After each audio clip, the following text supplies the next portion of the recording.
거대한 빌딩 숲 사이로 흐르는 차가운 공기는 서울 부동산 시장의 현재를 대변하는 듯합니다. 수많은 전문가들이 가격 폭락을 예견했음에도 서울의 아파트 단지들은 여전히 견고한 시세를 유지하고 있습니다. 과연 무엇이 이 거대한 콘크리트 덩어리들을 단순한 주거 공간 이상의 가치로 만드는 것일까요? 첫 번째 이유는 바로 서울이라는 공간이 가진 독점적이고 대체 불가능한 입지적 희소성입니다. 대한민국 인구의 절반이 수도권에 집중된 상황에서 서울은 단순한 도시가 아닌 하나의 거대한 국가적 자산입니다. 인플레이션의 파도가 전 세계를 덮칠 때 자산가들은 가장 먼저 안전한 실물 자산을 찾아 나섭니다. 화폐의 가치가 떨어질수록 실물 자산인 부동산의 상대적 가치는 자연스럽게 상승하는 원리입니다.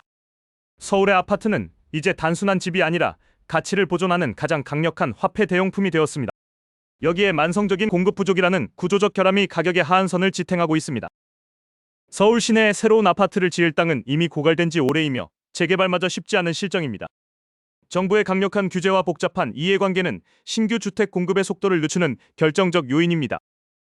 수요는 매년 넘쳐나는데 공급이 따라가지 못하는 불균형이 시장의 기본 법칙을 왜곡시킵니다. 사람들은 더 나은 인프라와 교육 환경을 찾아 끊임없이 서울로 진입하려 했습니다. 대기업의 본사들과 주요 인프라가 집중된 서울의 응집력은 다른 지역이 흉내낼 수 없는 무기입니다. 이러한 집중화 현상은 서울 부동산의 가치를 단순한 주거비를 넘어 프리미엄 자산으로 격상시켰습니다. 불황이 닥쳐도 핵심 입지의 부동산은 가장 늦게 떨어지고 가장 먼저 회복되는 특성을 보입니다. 이는 똘똘한 한 채 선호 현상을 낳으며 자산의 쏠림 현상을 더욱 가속화합니다. 대출 규제가 강화되어도 현금 부자들에게 서울 아파트는 여전히 매력적인 투자처입니다.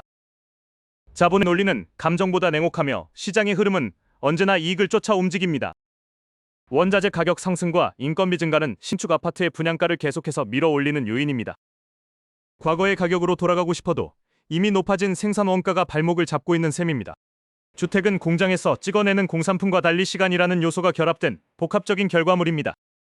토지 보상비와 각종 분담금은 결국 최종 소비자 가격에 전이될 수밖에 없습니다. 결과적으로 신축 가격의 상승은 인근 구축 아파트의 시세를 견인하는 동력으로 작용합니다. 하락장을 외치는 목소리가 커질 때조차 실제 거래가는 예상만큼 쉽게 무너지지 않습니다. 실거주자들은 가격이 조금 떨어진다고 해서 쉽게 집을 매도하지 않기 때문입니다. 주거의 안정성은 경제적 가치만큼이나 인간에게 중요한 심리적 지지선입니다. 시장에 나오는 매물보다 사려는 대기 수요가 더 두텁게 형성되어 있는 것이 서울의 현실입니다. 특히 강남 3구와 같은 상급지는 그들만의 리그를 형성하며 가격 방어력을 극대화합니다.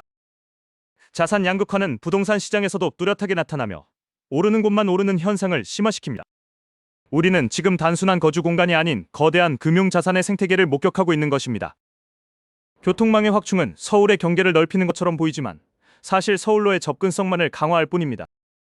모든 길이 서울로 통하게 될 때 서울 부동산의 독점력은 더욱 공고해질 수밖에 없습니다. 부동산 정책이 바뀔 때마다 시장은 잠시 숨을 고르지만 근본적인 가치는 변하지 않았습니다. 세금 부담이 늘어나도 보유 가치가 더 크다고 판단하는 이들이 시장을 주도합니다.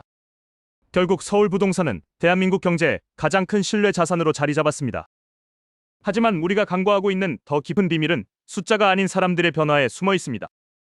화폐 가치가 휴지 조각처럼 변해갈 때 당신의 자산은 과연 안전한 곳에 머물고 있습니까?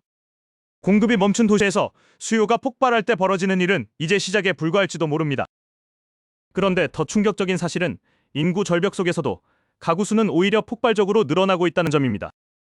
집을 필요로 하는 사람들이 줄어든다는 상식과는 전혀 다른 이 기묘한 현상이 서울 부동산의 운명을 어떻게 바꿀까요?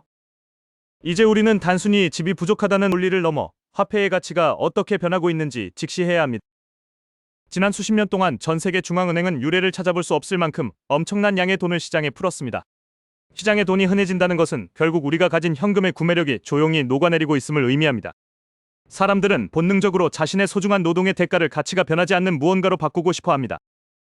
대한민국에서 그 무언가의 정점에 서 있는 자산이 바로 서울의 핵심지 아파트입니다.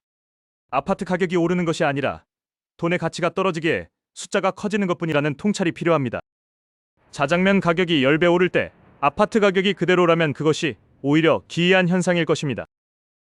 실물 자산인 부동산은 인플레이션이라는 거대한 파도에 몸을 맡긴 채 가치를 보존해왔습니다. 여기에 더해 우리가 주목해야 할 또 다른 거대한 흐름은 바로 인구 구조의 급격한 변화입니다. 대한민국 전체 인구는 줄어들고 있을지 모르지만 가구의 숫자는 오히려 폭발적으로 늘어나고 있습니다.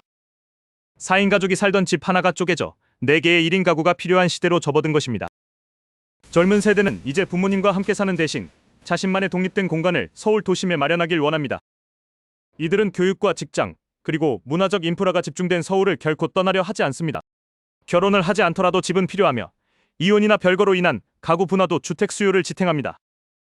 결국 총인구 수보다 중요한 것은 지불 능력을 갖춘 가구 수가 서울에 얼마나 밀집하느냐입니다. 하지만 서울의 땅은 한정되어 있고 우리가 원하는 신축 아파트는 지을 곳이 마땅치 않습니다. 재건축과 재개발을 통해야만 새 공급이 나오는데 이 과정은 험난하고 시간도 오래 걸립니다. 건축비의 급상승과 고금리는 공급자가 선뜻 공사를 시작하지 못하게 만드는 장벽이 되었습니다. 공급은 줄어드는데 살고 싶어하는 사람은 늘어나는 이 비대칭이 가격 하방 경직성을 만듭니다. 게다가 서울 부동산은 이제 단순한 주거 공간을 넘어 하나의 거대한 금융 상품이 되었습니다. 대기 수요자들은 하락장에서 매수를 포기하기보다 더 싼 가격에 살 기회를 노리는 경향이 강합니다. 가격이 조금이라도 떨어지면 대기하고 있던 막대한 현금이 다시 시장으로 유입됩니다. 이것이 전문가들이 말하는 소위 상급지 갈아타기, 수요의 실체입니다. 누군가에게는 내 집 마련의 꿈이겠지만 누군가에게는 불을 지키는 가장 안전한 방패인 셈입니다. 심리적 요인 또한 무시할 수 없는 강력한 지지선 역할을 합니다.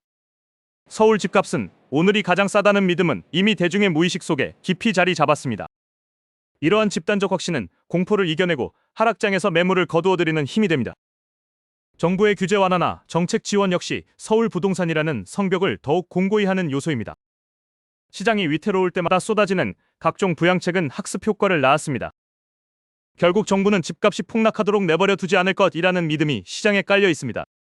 이 모든 현상은 서울이라는 도시가 가진 대체 불가능한 입지적 우위에서 비롯됩니다. 일자리와 인프라, 그리고 자산 가치가 선순환하며 서울을 하나의 거대한 블랙홀로 만들었습니다. 이제 우리는 서울 부동산 가격을 단순히 거품이라고 치부하기에는 그 뿌리가 너무나 깊다는 것을 알게 되었습니다.